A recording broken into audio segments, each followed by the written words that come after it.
Welcome to the deep dive. When you picture Easter Island, Rapa Nui as it's properly known, what comes to mind? It's almost always those giant stone heads, right? The moai. Exactly. Those iconic, mysterious moai statues just standing there. And for ages, that image really symbolized an island in, well, splendid isolation. Yeah, the idea was once people got there, that was it. Rapa Nui developed completely on its own, cut off from the rest of Polynesia. And that isolation idea, it went deeper, didn't it? Yeah. It was assumed their amazing structures, the ritual architecture, like the moai. Uh-huh. People figured it either popped up totally independently there, or if ideas did spread across the Pacific, it was strictly west to east, a one-way street. It's a powerful story, isn't it? Yeah. These remote places innovating all alone. Absolutely. But that's what we're digging into today. Right. Our mission here is to challenge that long-held belief. We're diving into this really fascinating new study. It's by Professors Paul Wallin and Helene Martinsson-Wallin from Uppsala University, just out in Antiquity. And what they found, well, it paints a very different picture. A much more complex, interactive history of ritual practices, of monument building right across East Polynesia. With some really surprising connections, including, get this, east to west influence. Exactly. And this deep dive, it's based on solid stuff, extensive archaeological data, and crucially, really precise radiocarbon dating. From settlements, ritual spots, monuments all over East Polynesia. It's a fresh look at the physical evidence, letting us, redraw some maps that have been around for a long time. And for you listening, for the curious learners out there, this isn't just like old stones and dates. Not at all. It's really about rethinking how human societies connect, how ideas travel, how people build incredible things, even across huge stretches of ocean. It's about challenging our assumptions, really, and seeing the true ingenuity of these ancient peoples. So, yeah, let's unpack this historical puzzle. Where do we start? Okay, let's set the stage first with the traditional view. The orthodox model that, well, has shaped how we thought about Polynesian expansion for decades. Right. The big picture was this grand wave, west to east. Precisely.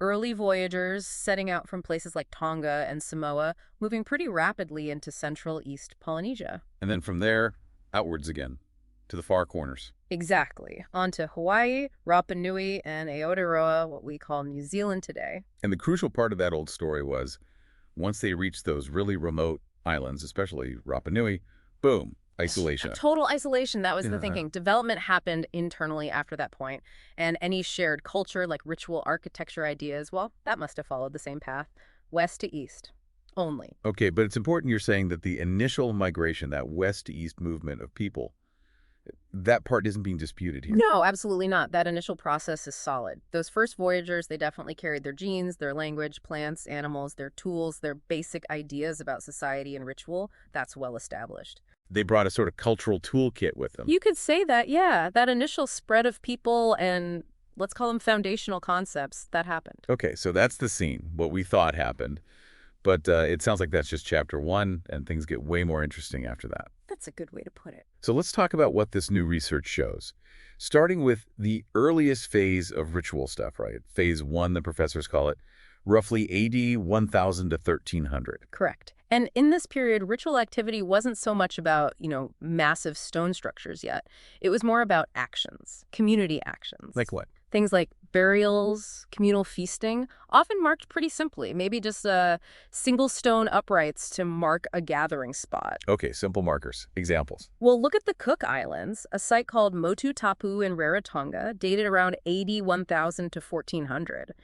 Archaeologists found a court area kind of outlined by small basalt uprights. And evidence of use. Oh, yeah. Clear signs of ash, charcoal, earth ovens definitely points towards communal feasting, gatherings. And this wasn't just happening in one place. Not at all. You see similar basic forms cropping up across a really wide area, in the Society Islands, for instance. Whereabouts? Sites like Vedo Otiafahihia on Huahin, dating maybe AD 1050 to 1300, and over on Maupiti, too. Similar finds. Simple stone uprights, sometimes near-paved areas, wells, post holes.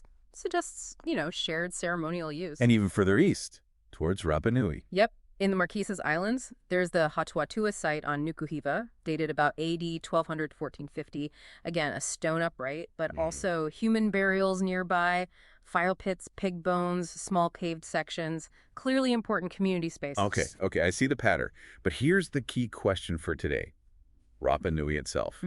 Was this early stuff happening there too? And this is where it gets really compelling for the Rapa Nui story. Yeah. Yes, absolutely. This early ritual concept, this shared kind of blueprint, it was present there right from the early settlement period. Where specifically? At Antiquity, there's a site called Now East. It's dated between AD 1161 and 1314, so right in that Phase 1 window. And what did they find? Well, they found a small, pretty crude upright stone image, plus refuse pits, fire pits, post holes, and importantly, clear evidence of feasting. So the Rapa Nui settlers, they brought these foundational ritual ideas with them. They were part of this wider Polynesian world from the start. Exactly. The really striking thing is seeing these shared features across such vast distances. It points to an initial, probably less hierarchical ritual concept. Formed through ongoing contact, not just a one-off migration. It suggests that, yes, continuous contact within interaction networks during that initial expansion phase. It shows a truly shared cultural template for early ritual across East Polynesia. Okay, so Phase 1, roughly AD 1000, 1300, it fits the initial west to east spread of people, basic ritual ideas. Seems to line up with the old story so far. Pretty much, yeah, the basics align. But I have a feeling the twist is coming. What if what happens next just flips our whole understanding of who is influencing whom out there in the Pacific? Well, that brings us neatly to Phase 2, roughly AD 1300 to 1600. And this is when things get more architectural. Exactly. This is when we see ritual really being materialized into much more complex, formalized structures. The famous Ahu and Marae. Right. So if the basic ideas spread west to east in Phase 1, where did the push for these bigger, more formal ritual spaces come from? That's the million-dollar question, isn't it? And this is where the new research, especially the precise radiocarbon dating, delivers a real shock. Okay, lay on us. While those general ritual ideas did initially spread west to east, these complex, unified ritual spaces, the Marae across Polynesia and the Ahu on Rapa Nui, they actually show earlier dates in the eastern part of East Polynesia. Like earlier in the east. Earlier in the east, specifically Rapa Nui. Wow. So that's the aha moment. The idea to make ritual places bigger, more visible, more architectural. It seems to start on Rapa Nui and then spread westward. That's what the dating strongly suggests. And yes, it fundamentally challenges that old isolationist view of Rapa Nui. Okay, before we get into the spread, can you paint a picture? What are these Ahu and Marae structures like in this Phase 2? How are they different from the Phase 1 simple uprights? Oh, they're significantly more elaborate. Think raised stone platforms, that's the Ahu on Rapa Nui, or the main platform bit of a Marae elsewhere. Okay, a platform. What else? Often, they'd have upright stones or even early statues on or near them, and usually a large courtyard or paved area in front, sometimes enclosed by a wall.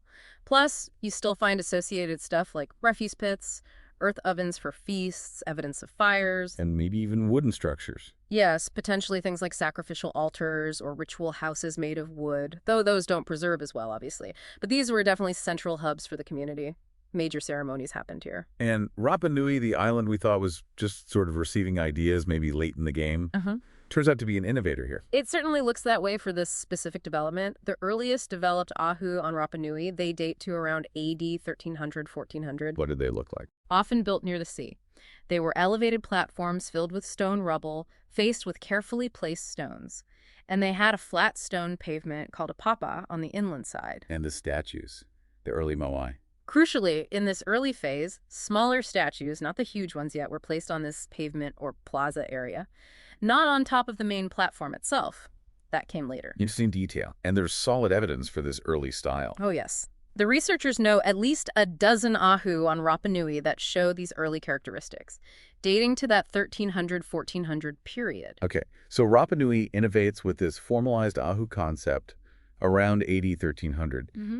Then what? How does it spread west? Well, this is where those interaction networks come back in. They must have been far more robust and two-way than we previously thought. So people were still traveling, back and forth. It seems so. Deliberate voyages, likely for trade, maybe marriage alliances, definitely sharing knowledge and ideas. And this formalized Ahumari concept starts to appear westward. Where first? Look at Mangareva. There's a site dated around AD 1430, 1470. It shows a large basalt block on a stone platform, an upright stone, It looks remarkably similar to those early Rapa Nui Ahu. Okay, Mangareva. Where else does this pattern show up? This Society Islands, places like Joaquin, Moria, the earliest dates we have from Moray that include these Ahu-like platforms. They fall around 80, 1400, 1500, a bit later than Rapa Nui's earliest ones. Following the proposed timeline. And further west or north? Yep, Marquesas Islands. We see their elaborate structures, To and Mie, appearing around 80, 1400, 1600. Then way up northwest in the Hawaiian Islands, the earliest complex heiau, their temple structures.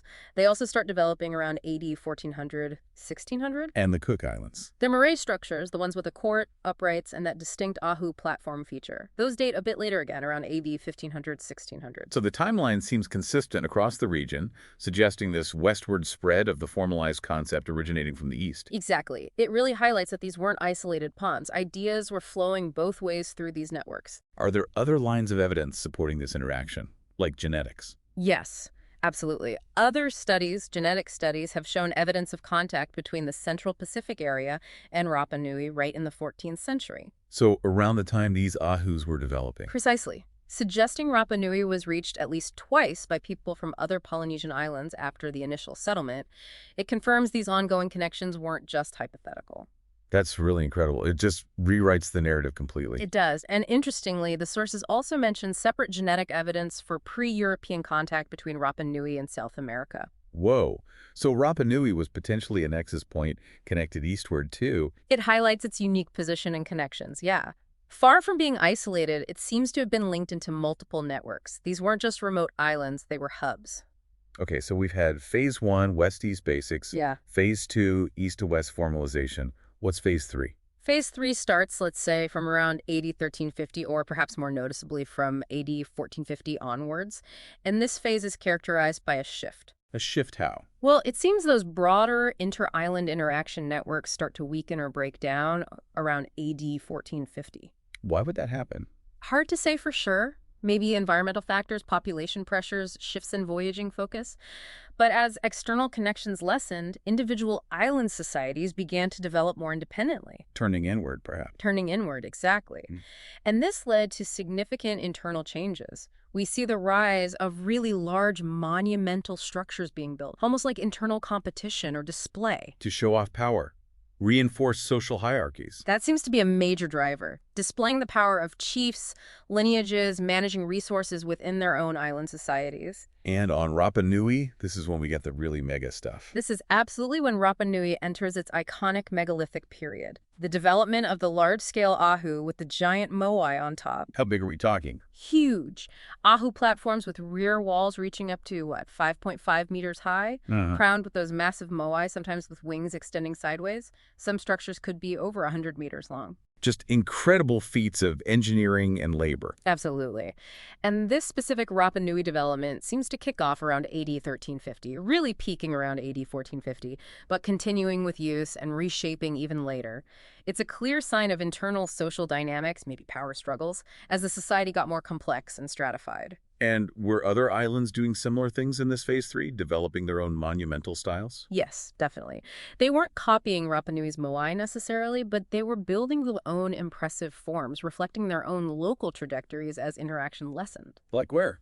Look at the Society Islands again. They're large megalithic structures, the moray. They went through rapid changes between about 1600 and 1765. Any famous examples? Well, there's the legendary moray Taputapuatea at Opua in Raiatea, said in traditions to be the very first moray. And moray Mahaetea in Tahiti, huge structure built in 10 steps around AD 1765. These clearly played a new central role for the leading chiefs, reflecting more powerful, centralized chiefdoms. In Hawaii. In Hawaii, the heiau became truly massive. High walls, big terraces, shaping these large rectangular court, What was inside them? often imposing wooden images, houses, even sacrificial wooden towers or platforms. They developed really rapidly between about AD 1580 and 1620, right up until European contact, clearly tied to the rise of powerful kingdoms there. Marquesas Islands. Did they keep building? They did, constructing large ritual places with platforms and enclosures, sometimes adorned with large stone tiki statues, their own distinct representations of ancestors or gods. And down in New Zealand? Aotearoa. There, the focus shifted towards monumental papinas. These are large, fortified settlements, often on hilltops. They started emerging around AD 1500, but really developed between AD 1600 and 1700. They serve as places for protection, but also ritual centers, storage, reflecting a landscape with more defined territories and perhaps conflict. So across the board in Phase 3, we see this trend towards bigger, more locally distinct monuments. What's the common thread driving this? Well, if you connect the dots, it seems to reflect growing populations everywhere, increasing pressure on resources, leading to power struggles. And ideology plays a role. A big role. Ideologies based on ancestor worship, where powerful chiefs were seen as almost divine, needing monumental architecture to legitimize their status and control. It's fascinating how internal societal pressures drove this incredible architectural innovation, even as the long-distance connections maybe faded somewhat. Okay, so let's try and recap this. It's a lot to take in, but really changes the picture. It certainly does. We've gone through 3 phases of ritual development in East Polynesia, based on this new analysis. Phase 1, roughly AD 1300. That was the initial west to east spread. Basic ritual ideas, feasting, burials, simple markers like upright stones, consistent with migration patterns, a shared cultural starting point. Right. But then Phase 2, about AD 1300, 1600, this is the big twist revealed by the new dating. Exactly. The formalization of ritual into complex Ahu and Marae structures. It appears to start earlier in the east, on Rapa Nui, and then that idea spreads westward through active, ongoing interaction networks. It just flips the old script on influence. Rapa Nui as an exporter of ideas, not just an importer or an isolated case. Precisely. Then Phase 3, from about AD 1350 or 1450 onwards, the interaction networks weaken. And islands turn inward. Independent development kicks in, leading to internal competition maybe, driving the construction of huge, locally specific monuments across the region. Like Rapa Nui's giant moai on their massive ahu, or the Granbury and the Society Islands, the Heo in Hawaii, the Pavei in New Zealand. They weren't just buildings, they were powerful statements about local power, ancestry, control in increasingly hierarchical societies. So this deep dive, it really paints a much more, dynamic picture, a more interconnected ancient Pacific than we used to imagine. Absolutely. It showcases incredible human innovation, adaptation, but also constant interaction and influence back and forth. It's a powerful reminder, isn't it? That even in places we think of as incredibly remote, ideas travel. They evolve in complex, often surprising ways. Couldn't have said it better myself. And it makes you think differently about those moai, doesn't it? Maybe they weren't just symbols of isolation, but also a testament to Rapa Nui's role as a source of inspiration. It certainly opens up that possibility, a source of architectural and ritual ideas that flowed back into the wider Pacific world. Which leaves us with a final thought for you, our listener. If Rapa Nui's story is being rewritten like this, what other isolated historical developments around the world might be hiding similar, surprising stories of influence and exchange? Something to ponder. Definitely something to think about.